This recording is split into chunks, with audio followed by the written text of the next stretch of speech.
नमस्कार दोस्तों, मैं हूं आंचल सिंह और आप देख रहे हैं द भारत शो।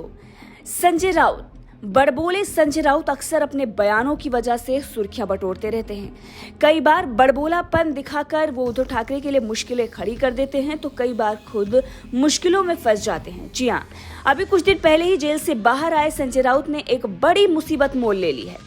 संजय राउत फिर से जेल जा सकते हैं। जी हाँ, लगातार जिस तरीके से संजय राउत बयानबाजियां कर रहे हैं, इसके चलते तो ये तय है कि संजय राउत एक बार फिर से जेल की हवा खा सकते हैं। वहीं अगर बात करें तो संजय राउत के खिलाफ एक बड़ा नोटिस जारी हो चुका है।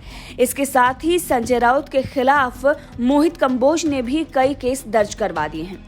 तो मोहित कंबोज ने क्या कुछ केस दर्ज कराया है, वो उसके बारे में हम बाद में बात करेंगे और अगले एपिसोड में बताएंगे कि किस तरीके से महाराष्ट्र में मोहित कंबोज वर्सेस संजय राउत चल रहा है और संजय राउत इस मामले में बुरी तरीके से फंस गए हैं।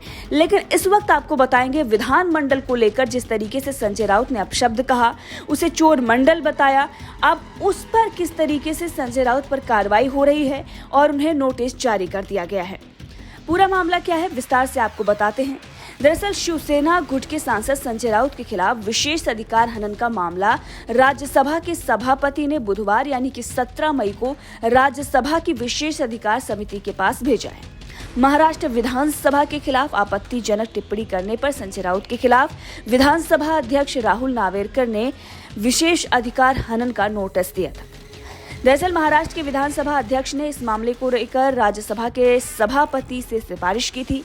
महाराष्ट्र में बीते साल एकनाथ शिंदे की ओर से जब बगावत की गई उद्धव ठाकरे की सत्ता गिरी, तभी से उद्धव ठाकरे संजय राउत बौखलाए हुए हैं और इसी राजनीतिक संकट के चलते ही संजय राउत ने बयान दिया और कहा कि ये विधान मंडल नहीं बल्कि चोर मंडल है।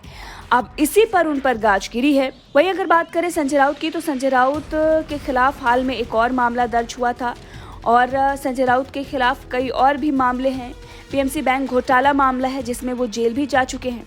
वहीं हाल में ही नासिक पुलिस ने एक अन्य मामले में भी राज्यसभा सांसद संजय राउत के खिलाफ केस दर्ज किया था। जी हां, पुलिस ने कहा था कि संजय राउत के खिलाफ उनके राज्य के अधिकारियों और पुलिस कर्मियों से की गई इस कथित अपील को लेकर मामला दर्ज किया गया है।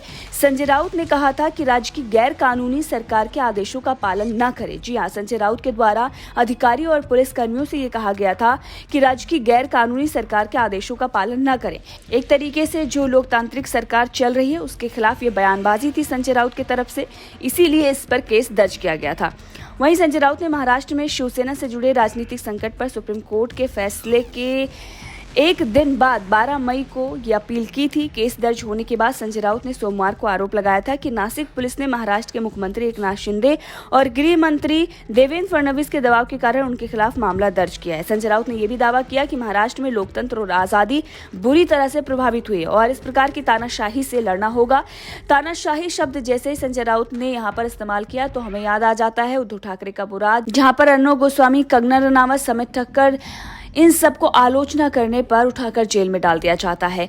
एक आलोचना वाला जो पोस्ट है, बेबी पेंगुइन कहा जाता है, या किसी प्रकार की सरकार की आलोचना की जाती है तो उस व्यक्ति को उठाकर 23 दिन तक जेल में रखा जाता है। जब कोर्ट में पेशी होती है तो मुंह पर काला कपड़ा डालकर लाया जाता है। एक नेवी ऑफिसर जो उद्धव ठाकरे सरकार की आलोचना करता है उस पर अटैक हो जाता है, शिवसेना के कार्यकर्ता अटैक कर देते हैं। इसके साथ ही तमाम ऐसे मामले आते हैं।